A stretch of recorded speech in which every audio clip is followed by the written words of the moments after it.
कल यहाँ उत्तराखंड के कुछ लोग आए थे मिलने। उन्होंने यहाँ का एक 5वां धाम बताया, मैं तो गया नहीं कभी। सैम नागराजा सैम नागराजा भगवान कृष्ण का मंदिर है।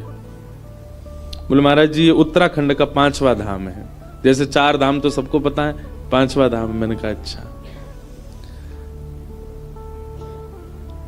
मैंने कहा कौन है? बोले भगवान कृष्ण ही हैं।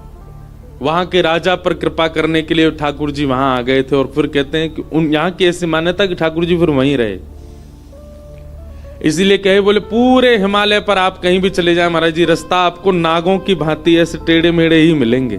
क्यों?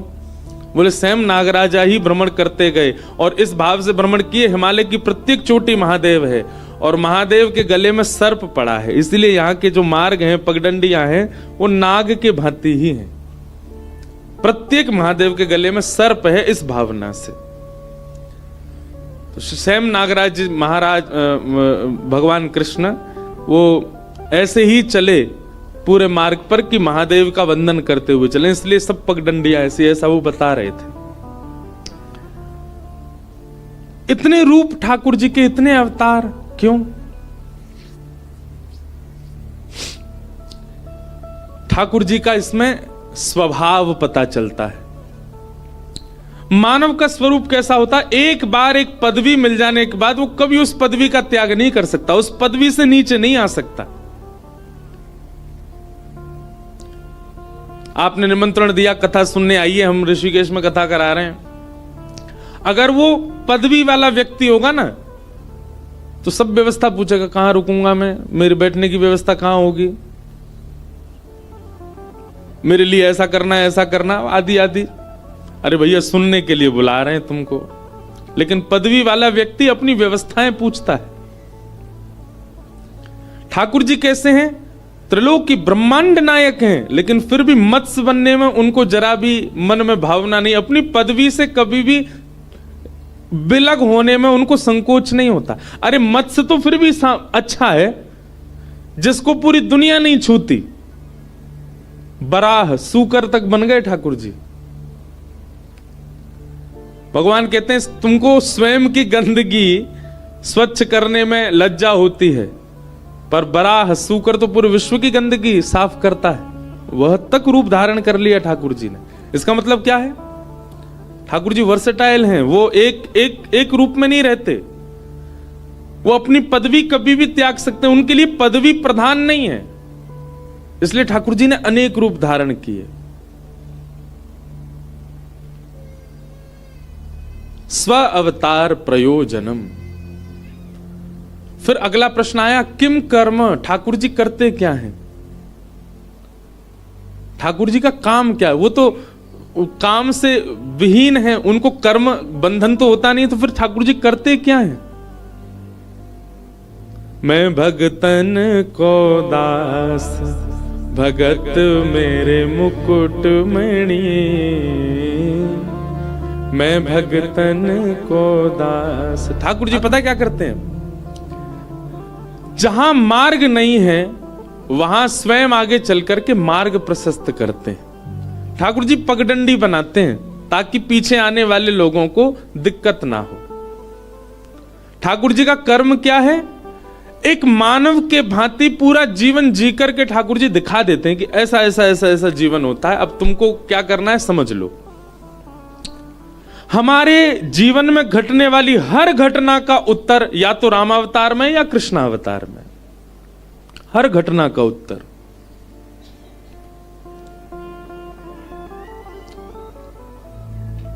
आप विवाह से संबंधी कोई प्रश्न करो, आप संतान से संबंधी कोई प्रश्न करो, अपने व्यापार से संबंधी कोई प्रश्न करो, कोई भी प्रश्न करो, ऐसा हो ही नहीं सकता कि रामकृष्ण चरित्र में आपको उसका उत्तर ना मिले, सबका उत्तर है। तो ठाकुर जी करते क्या हैं? हम सबके जीवन की उलझनों को सुलझाने के लिए ही पूरी लीला करते हैं, ताकि हम उससे कभी उत्तर प्राप्त करके अपने जीवन को सार्थक कर सकें। किम कर्म? फिर अगला प्रश्न आया, के अवतारश्च? भगवान के अवतार कितने हैं? कोई कहता 11, कोई कहता 10, कोई कहता 24। पर श्रीमद् भागवत की माने तो भागवत के एकादश स्कंद में भगवान कहते हैं मेरे अवतार असंख्य, अवतारा यह संख्या असंख्य है। इस समय मैं और आप ऋषिकेश में बैठे, ठाकुर जी का इस समय भी कहीं अवतार हो रहा होगा, इस समय भी किसी वैष्णव के ऊपर कृपा कर रहे होंगे ठाकुर जी, हमें नहीं पता। अवतार का मतलब क्या है? किसी भक्त ने खूब भज करके कहा अब मुझे तारो, अब मुझे मिलो, अब मुझे संसद चक्र से बचाओ, ठाकुर जी उसके लिए प्रकट हो गए, वही अवतार है। अनेक अवतार हैं ठाकुर जी के, एक आध दो अवतार नहीं है। और अंतिम प्रश्न, धर्म कम शरणम गतः। ठाकुर जी के धर्म स्थापन के बाद भगवान तो चले गए अपने धाम को, धर्म स्थापना जो ठाकुर जी करके गए वो धर्म किसके भरोसे छोड़ के गए, किसकी शरण में है धर्म? तो इसका उत्तर है हमारी शरण में। हम धर्म की शरण में हैं, पर एक प्रकार से धर्म की रक्षा का दायित्व हमारा, तो धर्म हमारी शरण में है। धर्मो रक्षति रक्षितः। ठाकुर जी धर्म स्थापित करके हम सब लोगों को उसका अध्यक्ष बना करके गए कि इसकी रक्षा करना, इसका पालन करना, इसकी देखभाल करना कि ये बिगड़े ना। पर हम सब भूलते जा रहे हैं।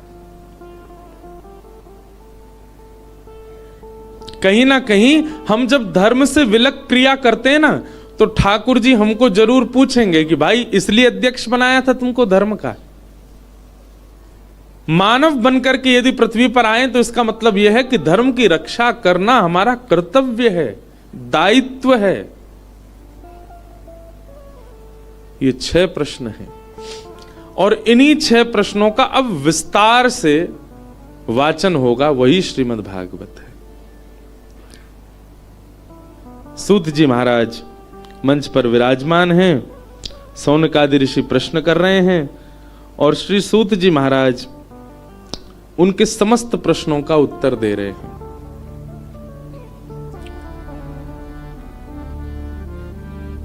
क्या कह रहे हैं?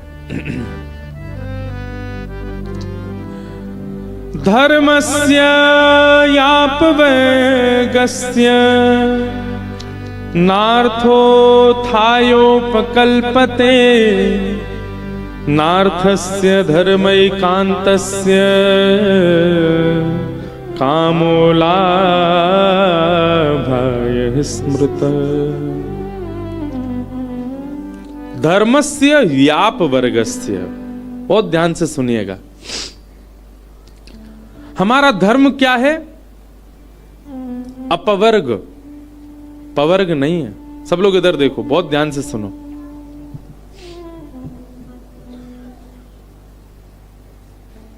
पहले मैं कथा में इस विषय को कहता तो बहुत साल से नहीं कहा।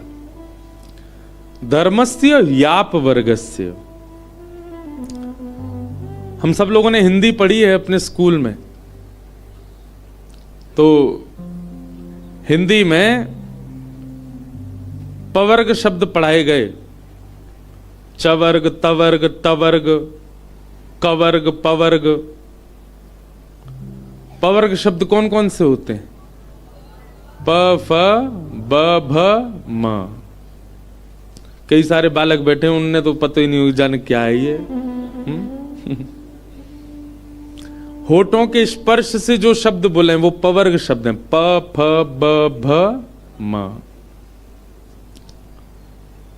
टवर्ग शब्द कौन से? जिसमें जीव उल्टी हो।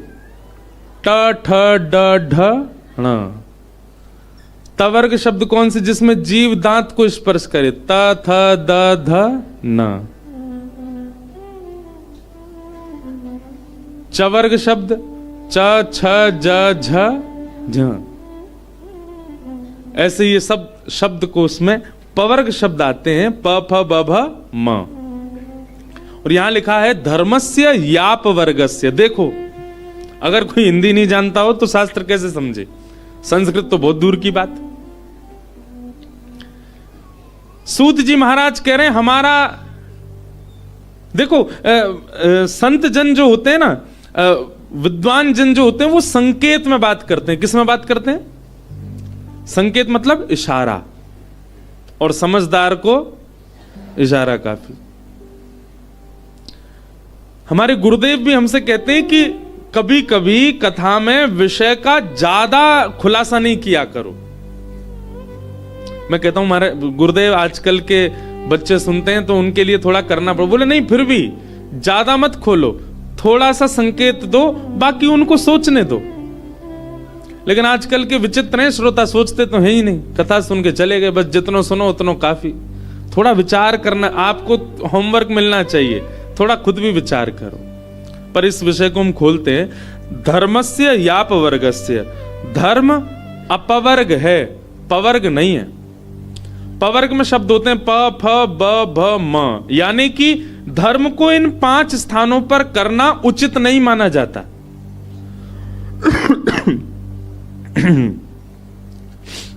प से बनता है पाप,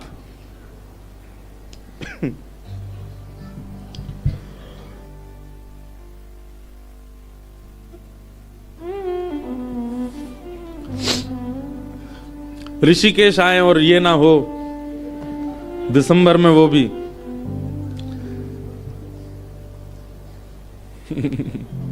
अच्छा, हम भी ऊधमी कम नहीं है,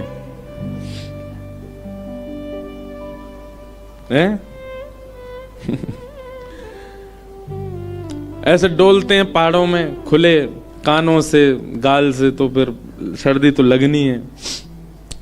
हमें यूं लगती है कि भाई जितना है यहाँ का सुख लें, यहाँ की वायु का स्पर्श करें, अच्छा लगता है। अब मैं जहां रुका हूं वहां से गंगा जी बिल्कुल नीचे हैं। मन तो बहुत होता है, पर कमरा में बैठ के ही होता है, नीचे आके नहीं होता। जैसे ही कमरे से बाहर आते हैं, गंगा तब दर्शनात् मुक्ति, आपके दर्शन से ही मुक्ति मिल जाएगी हमको। तो ऐसी अद्भुत गंगा जी बह रही हैं।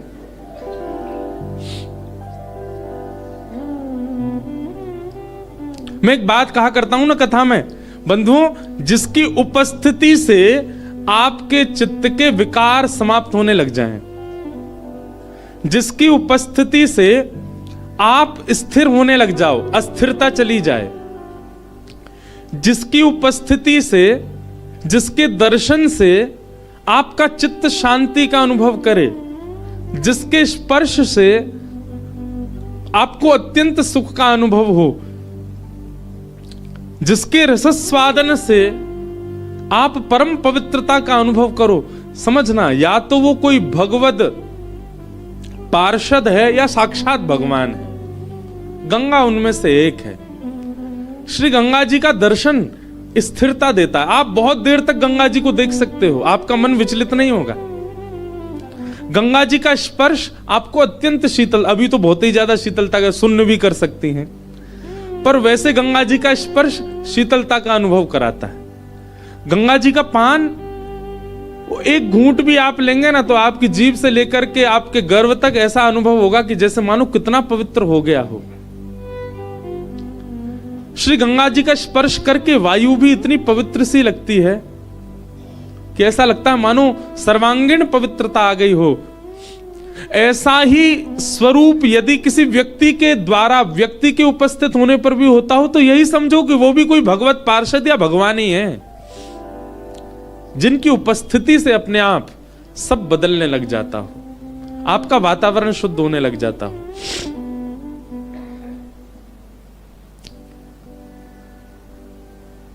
तो हम चर्चा कर रहे थे धर्मस्य यापवर्गस्य, धर्म अपवर्ग है।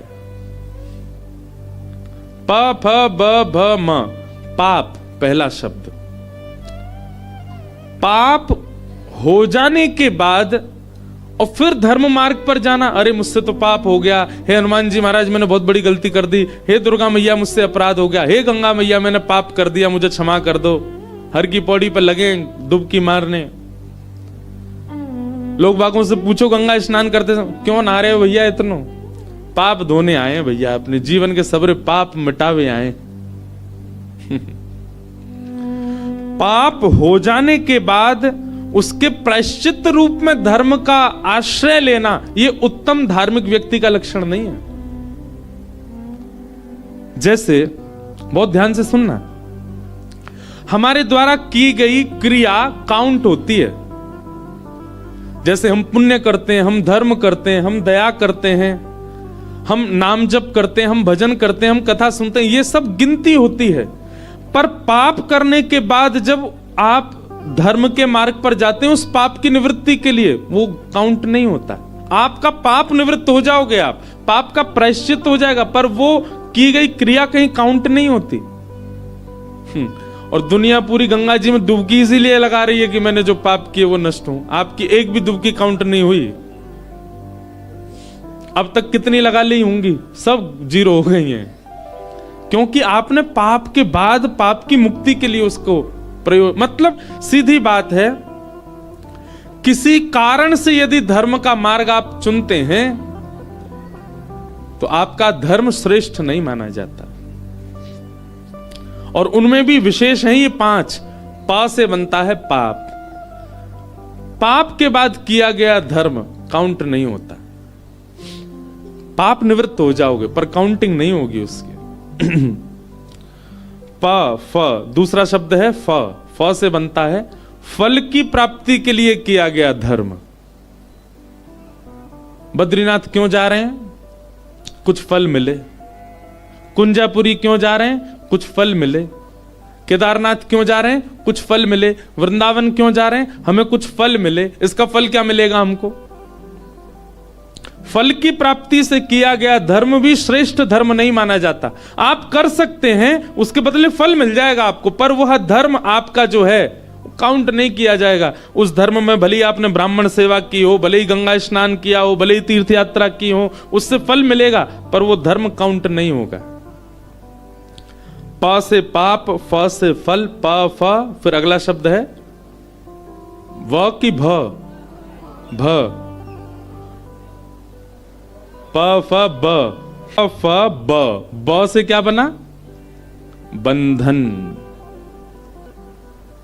बंधन युक्त होने के लिए या बंधन मुक्त होने के लिए किया गया धर्म भी श्रेष्ठ नहीं माना जाता। जैसे कि आजकल का एग्जाम्पल दूं तो गए किसी तीर्थ स्थान में, नारियल बांधी आए, अभिषेक कर आए, क्या फल चाहिए? बोले वो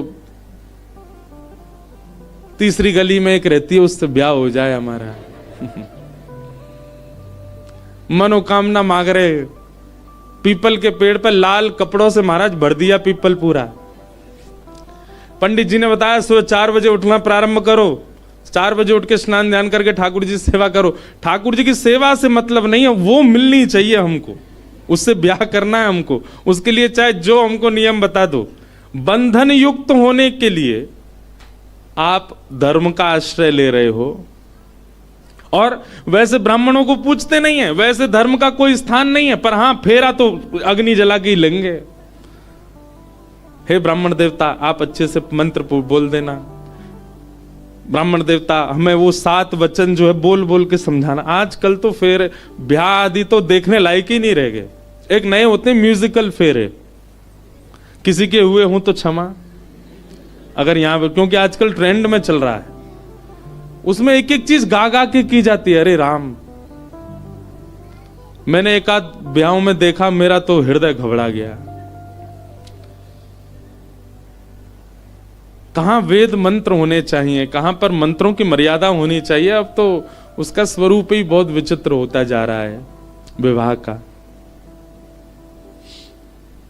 आपको पता, आजकल ब्याहों में जिनका ब्याह होता है ना, वो कन्या और वर वे लोग भी पी लेते हैं। बाराती घराती तो ये लोग तो पीते थे, ऐसा सुनते थे, बारात में नहीं जाना भाई, उसमें सब लोग गलत काम। आजकल तो वो लोग भी पीते हैं जिनका ब्याह होता है, उसके बाद वो अग्नि के सामने बैठते हैं। कहां से आपका विवाह टिक पाएगा? कैसे आपके बालक श्रेष्ठ हो जाएंगे? मैं किसी को बद्दुआ नहीं दे रहा, ऐसा नहीं समझना। फिर आप चाहते हैं कि आपका संबंध, आपका वैवाहिक जीवन या आपका जो आगामी जीवन है वो बहुत शुद्ध हो। कैसे? प्रारंभ ही शुद्ध नहीं था, वो पूरा शुद्ध कैसे हो सकता है? किसी ना किसी को तो उसका पाप भोगना पड़ेगा। और क्षमा कीजिएगा, माता पिता के द्वारा किए गए इन पापों को कभी कभी बालक भोगते हैं या बालकों के संतानों को भोगना पड़ता है। इसलिए कम से कम भैया, यहां युवा बहुत बैठे हैं, मेरी प्रार्थना है कम से कम ये विशिष्ट समय है, वैसे तो करना ही नहीं चाहिए कुछ भी गलत, पर इनमें तो बिल्कुल ही नहीं करो जहां पर धर्म भी हो। तो प से पाप, फ से फल, ब से बंधन। तो जो आप विवाह करते हैं और विवाह के लिए जब धर्म का आचरण करते हैं, उसमें भी आपका धर्म गिना नहीं जाता, उसकी भी काउंटिंग नहीं होती। बालकों किनारे में बैठ जाओ, प फ ब और फिर आता है भ, भ से बनता है भय। भय से किया गया भजन, भय से किया गया धर्म, भय से की गई साधना, भय से किया गया नाम जप, वह भी आपका कभी काउंट नहीं होता। भय से नहीं। जैसे ही बस चलनी चालू हुई ऋषिकेश से, कभी बस में गए बद्रीनाथ? मैं गया हूं एक बार, छोटा था तब गए थे। जैसे ही बस चलनी शुरू होती है, गाड़ी चलनी शुरू होती है, ऋषिकेश से ऊपर जैसे ही पहुंचे, शिवपुरी पार हुआ, और जैसे ही महाराज टर्न आता है, भूत पिशाच निकट नहीं आवे, महावीर जब नाम सुनावे, ना से रोका सब पीरा जपत निरंतर हनुमान, ओम नमः शिवाय, ओम नमः शिवाय, ओम नमः शिवाय, ओम नमः शिवाय। हे गंगा भैया कृपा करना, एक भैया बस वाले भैया ने किनारे आके चला, भैया कहां ले जा रहे हो भैया? आपका यहां से लेकर के गंगोत्री तक, यमुनोत्री तक, जमुनोत्री तक, बद्रीनाथ केदारनाथ तक जो भय के कारण जो नाम निकलता है, वह भी कभी भजन में काउंट नहीं होता, क्योंकि वो भय के कारण है। कहीं मुझे पाप ना लग जाए, कहीं किसी का गलत मेरे साथ ना हो जाए, मेरे से एक अपराध हो गया, उसकी पीड़ा, उसके कारण गंगा जी को प्रणाम करना। भय, भय यदि मूल में है, पांचों चीजें यदि आपके मूल में हैं और आप भजन कर रहे हो, तो फिर आपका भजन नहीं गिना जाएगा। पाप की निवृत्ति के लिए, फल की प्राप्ति के लिए, बंधन युक्त होने के लिए, भय मुक्त होने के लिए। और पांचवा स्थान है म यानी कि मृत्यु। पूरा जीवन निकल गया, लेकिन ठाकुर जी का स्मरण नहीं किया। जब लगने लगा कि अब हमारी मृत्यु पास आने वाली है, कान के ऊपर बाल सफेद होने लग गए, आंखन से, मैं कहा करता हूं, आंखों में पड़ेगा जाला, नाक से बहेगा नाला, लाठी से पड़ेगा पाला, जरा जिंदगानी, जैसे ही ऐसा जीवन होना प्रारंभ हुआ, अब महाराज कांपने लगी हैं, हड्डियां बिल्कुल साथ नहीं देती हैं, दांत वांत कभी भी निकल के भागे, छींक आती, सबरे दांत निकल जाते हैं, आंखें बिना चश्मा के देखती नहीं है। ऐसी स्थिति हो गई है महाराज, 1-8 डिग्री टेम्परेचर कम होती, 2-2 रजाई लगानी पड़ती है ऊपर। रात में विक्स लगाओ माथे पे, नाक पे, गले में, छाती में, तब जाके तो नींद आ रही है। ऐसी स्थिति में फिर भजन जब प्रारंभ होता है, ठाकुर जी कहते हैं पूरी जवानी निकाल दी है, पूरा बाल अवस्था निकाल दी, भजन नहीं किया मेरा। और अब जब रू रू कांपने लग गई है, तो फिर भजो हरि नारायण गोविंद, फिर नारायण को भज रहे हैं, गोविंद को भज रहे हैं, वृंदावन को भज रहे हैं, बद्रीनाथ को भज रहे हैं। जब तन में शक्ति थी, जब आपकी इंद्रियां मजबूत थी, तब तो मनाली प्रिय लग रहा था, हैं? और अब जब पूरी स्थिति खराब हो गई है, तो बद्रीनाथ दौड़े आए हो। ठाकुर जी भी कभी कभी जबरदस्ती बीमार करते हैं आपको। अच्छा एक बात देखी आपने, बद्रीनाथ केदारनाथ का है तो एल्टीट्यूड काफी ऊपर, पर उससे भी ऊपर लोग चले जाते हैं कई जगहों पे, वहां लोगों की बीमार नहीं होते। पर बद्रीनाथ केदारनाथ में आपको ऐसा कोई क्लिनिक हॉस्पिटल नहीं मिलेगा जहां मरीज नहीं भरे पड़े हों। सबकी सांस रुक गई, किसी को हृदय की बीमारी हो गई, किसी के कुछ हो गया, किसी कुछ। क्यों? ये ठाकुर जी दंड देते हैं कभी कभी। क्यों निकाल दिया पूरा जीवन मेरे बिना? वहां तब तो तुमको बहुत कुछ दिख रहा था, और जब सब स्थिति खराब होने लगी तो यहां दौड़े आए हो। अच्छा ठाकुर जी नहीं दे रहे, ठाकुर जी के जो नीचे के गण है ना, वो नाराज होते हैं, ठाकुर जी नाराज नहीं होते। इसलिए भैया पाप प फ ब भ म, ये याद रखना। पाप, फल, बंधन, भय और मृत्यु, इन 5 स्थानों में किया गया धर्म, इन 5 भावों में किया गया भजन, इन 5 भावों में किया गया नाम जप, इन 5 उद्देश्यों से भगवत स्मृति जब हम करते हैं, ठाकुर जी उसको कभी गिनते नहीं है। वो आपकी काउंट नहीं होती, उससे कोई पुण्य मिलने वाला नहीं है, उससे ठाकुर जी मिलेंगे नहीं आपको। इसलिए कहा धर्मस्य याप वर्गस्य नार्थोर्थायोपकल्पते नार्थस्य धर्मैकांतस्य कामो लाभाय स्मृत। ठाकुर जी का स्मरण तो निष्काम होना चाहिए, अकाम होना चाहिए। इन पापों को, इन 5 को उल्टा कर दो और उसमें जब आप भक्ति करेंगे तो वो आपकी काउंट होगी।